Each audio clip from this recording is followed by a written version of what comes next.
From a footprint point of view, yes, because the footprint tier 2 and 3 from the geography point of view would be obviously larger than tier 1, because tier 1 is kind of relegated towards the 7 or 8 different metros. From a business perspective, I think the metros, because in India we always gravitate towards these urbanized cities, and they'll always be full and keep getting more population. So I don't think the sale or the component will go down.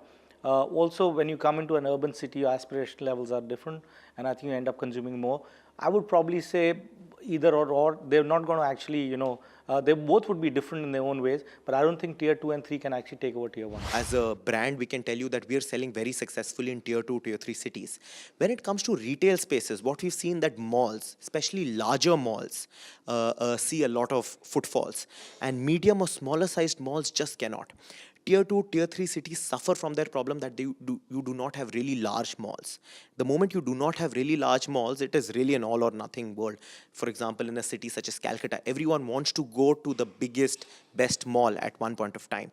So tier 2, tier 3 cities suffer from this problem of not having massively large malls, which can attract a large consumer base, which can interest a brand to invest in a physical store, etc. Those problems present. I feel that e-commerce will have a larger role to play in tier 2, tier 3 cities, and flagship stores would be left to tier 1 stores. Though you could have a version of a pop-up store or a smaller store which harnesses the power of the omni-channel environment with more screens, creating a virtual experience to engage with the tier 2, tier 3 shopper. I'm actually right in the middle, agree or disagree. The reason being, tier 2, tier 3 cities have a lot of inconvenience to come to a mall. The roads are not good. And let's say if you take Mizoram for that region, right? I don't know which tier would you put that in. But the hilly region doesn't allow me to go up and down the mountains and then reach a mall. There the e-commerce will scale, because your ability to reach, give the endless aisle, give the endless options will be larger.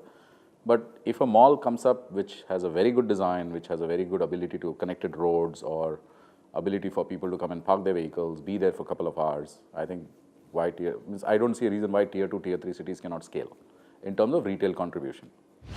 Yeah, so I think simply if you look at the number of towns and cities in India which are underserved, the top 8 cities in India still probably account for 50% of the consumption or 40% of the consumption, but account for about 80-90% of organized retail spread.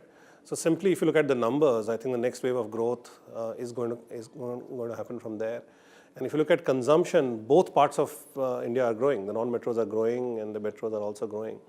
And really, after the top 10 cities, there are still about 40 or 50 very important cities, right, which population of more than 2 million, 2.5 million. So they have an opportunity for organizing of retail and all of that. So what happened in metros probably 10, 15 years ago is yet to happen fully in these 30, 35 cities. So it's just a game of numbers, I think, and it's bound to happen.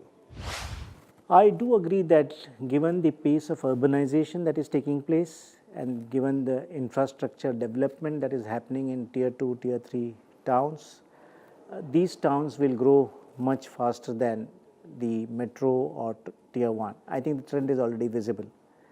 And we believe in that trend, and that is the reason we continue to expand our store network for wholesale cash and carry business, the best price stores, into tier 2 and tier 3 towns. Absolutely agree. I think that's the next bastion. If you look at brick and mortar retailers, the presence is still limited in tier 2, tier 3 towns. That's why e-commerce is doing really well in those towns, because you don't have access to a lot of the brands. I think together with the combination of omni-channel as well as brick and mortar retailers expanding their reach to those towns, tier 2, tier 3 will definitely be a big opportunity for retailers to look forward to.